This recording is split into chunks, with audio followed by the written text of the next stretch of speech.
చక్కని వాడే భలే టక్కరి వాడే చక్కని వాడే భలే టక్కరి వాడే యశోదమ్మ ముద్దుల కొడుకెంత వాడే చక్కని వాడే భలే టక్కరి వాడే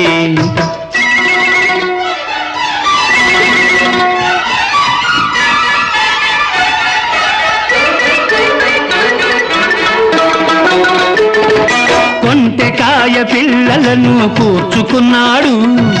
గోకులమ్ములో చల్లగా దూరుకున్నాడు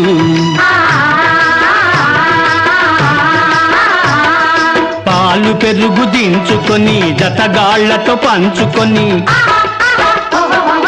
పాలు పెరుగు దించుకొని జతగాళ్లతో పంచుకొని దొంగలాగా వెన్న ముద్దలు మృంగిపోయాడు